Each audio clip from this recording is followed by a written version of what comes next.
Alors ici, sur le plan du cadre théorique, je veux me limiter à des outils, je veux dire traditionnels. Je veux faire une analyse du macro-environnement en utilisant notamment le modèle Pestel, c'est-à-dire quels sont au niveau macro-environnemental les facteurs politiques, économiques, sociologiques, technologiques et légaux qui peuvent influencer sur la marche de l'université. Tout en sachant que le niveau du macro-environnement, ce sont des facteurs sur lesquels l'université ne peut pas nécessairement agir, mais qui apportent des contraintes à l'université. Donc ça peut permettre de voir à ces niveaux-là quelles sont les opportunités, mais aussi quelles sont les menaces qu'on peut rencontrer à ces niveaux. Au niveau interne de l'analyse, je veux m'atteler à une analyse de la chaîne de valeur. Qu'est-ce qui crée de la valeur pour l'université? Qu'est-ce qui détruit la valeur pour l'université? Alors ici, je veux commencer par quelques facteurs externes qu'on peut constater et qui peuvent en Afrique et qui peuvent nous aider à expliquer s'il y a opportunité ou menace dans l'évolution du macro-environnement au niveau africain. Alors, je m'y limite ici à 4 facteurs. Au niveau des facteurs politiques, on peut constater qu'il y a une certaine fragilité de régime démocratique de manière générale. Il y a des démocraties qui se mettent en place, mais qui restent encore assez fragiles avec tout ce que nous pouvons constater. Aussi, il y a des problèmes d'inégalité devant la loi, les questions de justice et de corruption qui sont dans le macro-environnement et qui vont quelque part aussi influencer le comportement des acteurs au niveau micro. Au niveau des facteurs économiques,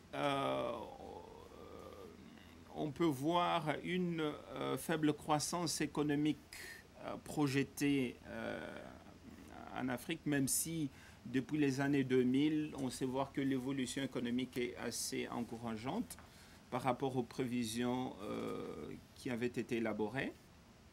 Mais aussi, au niveau économique, on sait dire de manière générale que le taux de chômage en Afrique reste quand même assez élevé. Merci. Avec aussi, on voit un des facteurs à ce niveau, c'est le développement d'une coopération sud-sud, notamment avec la Chine qui intervient à ces niveaux du macro-environnement. Les facteurs sociodémographiques, c'est que nous pouvons noter et qui peuvent nous aider à dire y a-t-il des opportunités ou des menaces au niveau du macro-environnement. C'est de voir ici une étude menée par la Société Générale. Bon, les statistiques là peuvent être discutables, mais je veux simplement rapporter certains de ces facteurs qui montrent que, par exemple, d'ici 2050, la population mondiale va atteindre les caps d'environ 10 milliards d'habitants. Et qu'à ce niveau, on sait voir que, par exemple, la Chine, qui actuellement a la part de la Chine dans la population mondiale qui est actuellement de 22%, qui était de 22% en 2005, va diminuer, baisser pour arriver au niveau des 14% en 2050. La même chose aussi, par exemple, en Europe, où en 2005, la part de la population était de 11%. En 2050, cette part-là sera simplement de 6,5%. Alors qu'on va constater quand même certains bouleversements en Afrique où cette part qui était de 12% en 2005 pourra atteindre le cap de 22%, un peu plus que la Chine d'ici 2050. Cela veut simplement dire qu'il y aura aussi deux problèmes qui vont se créer de ces changements. Et notamment en termes d'éducation, peut-être qu'il y aura aussi des opportunités qui vont se mettre en place. Alors je vais aller très très rapidement au niveau des facteurs technologiques. Je vais insister ici sur la téléphonie cellulaire parce que la question était abordée le matin. même s'il y a des difficultés d'accès à l'Internet, par exemple, aux nouvelles technologies de l'information. Mais la téléphonie cellulaire est tellement popularisée en Afrique qu'aujourd'hui, il y a la possibilité pour certaines personnes d'avoir accès à l'Internet via des téléphones, etc. Ce qui peut, notamment l'expérience de phone banking qui est aussi très répandue en Afrique. Alors au niveau de l'analyse de deux universités en Afrique que j'ai analysées, ici je veux simplement dire que les différents problèmes que nous pouvons constater dans ces universités, je regroupais ici à 3 niveaux. Il y a d'abord des problèmes de support logistique de manière générale, des problèmes de la qualité des enseignements et les problèmes de niveau de recherche. Alors, si nous voulons voir un peu de grands problèmes constatés au niveau du support logistique, ce sont des problèmes, par exemple, de capacité limitée, sachant qu'il y a une croissance démographique très forte, une forte demande. Je prends les cas d'une université, là où j'ai fait mes analyses. Ils prennent un peu pour la première année, il y a environ au total 1000 places pour toute l'université, mais la demande peut aller jusqu'à 5000, 7000 candidats, ne fût-ce que pour une seule université. Donc, ce qui montre aussi que cette demande-là est très, très forte. Alors, vous pouvez voir aussi les autres éléments. Je veux ici me limiter à deux autres problèmes sur lesquels je vais encore revenir vers la fin. Mais si on remarque par exemple pour le cas de la République démocratique du Congo, qui possède de manière générale autour de 1800 professeurs à thèse pour l'ensemble de la République, avec environ 5000 à 6000 assistants qui n'ont pas de thèse mais qui aident dans l'enseignement.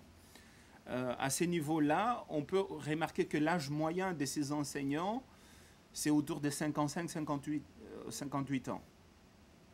Alors que la demande au niveau de la formation est forte, on peut prévoir que d'ici quelques années, il y aura un grand problème, notamment dans ces universités-là, du fait qu'il n'y a pas une certaine politique de relève, notamment au niveau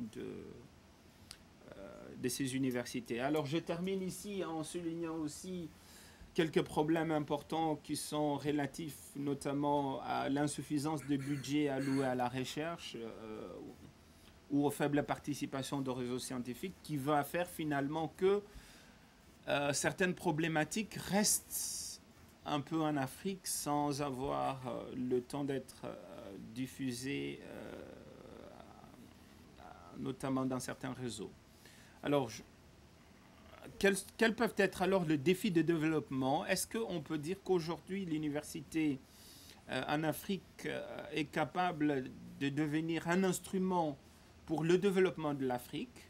Est-ce qu'on peut dire cela? Ici, je vais voir simplement quelques éléments. Je parlais déjà du vieillissement du corps enseignant, qui est un problème notamment pour les cas de la République démocratique du Congo. Mais aussi, on peut voir aussi une faible attractivité de compétences pour les universités africaines, parce que on va dire que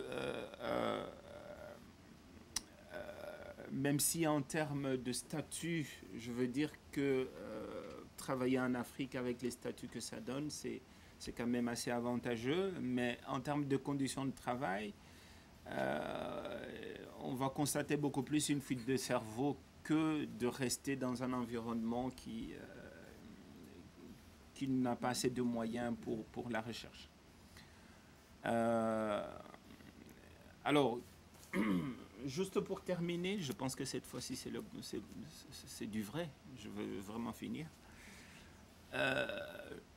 Je veux simplement, je note un peu cet exemple où si on sait voir des menaces qui existent en Afrique, notamment si on exploite certains facteurs, quelqu'un peut dire, mais écoutez, l'environnement de l'Afrique n'est pas assez intéressant, n'est pas assez attractif.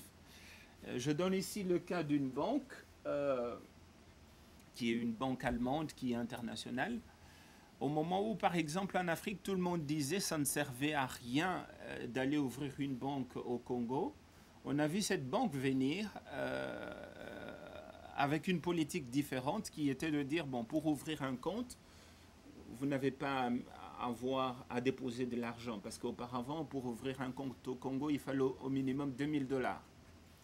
Tout en sachant que c'est pas, le niveau de vie est assez bas, les salaires moyens autour d'un fonctionnaire ou autour de $60 ou quelque chose. Donc il y avait une forte partie de la population qui est exclue de cette possibilité d'avoir un compte bancaire.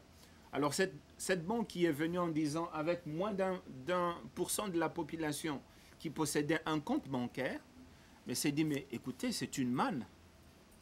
Et en venant simplement au bout de 3 ans,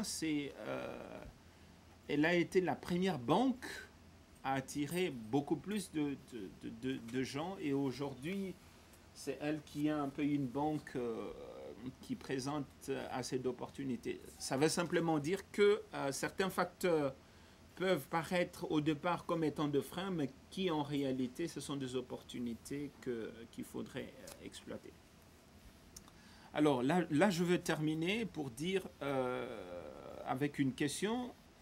Je n'aurai pas malheureusement de réponse, mais je veux laisser la question ouverte pour la discussion. C'est de dire, mais comment finalement est-ce que l'université peut-elle jouer son rôle dans le développement en Afrique? Donc, je laisse cette question ouverte tout en profitant aussi pour vous informer que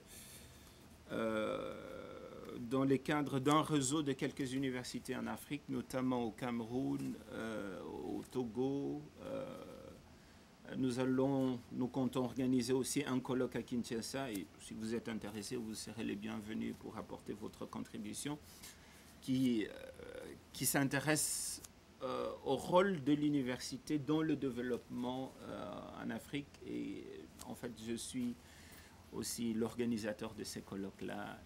Donc voilà. Merci. Merci.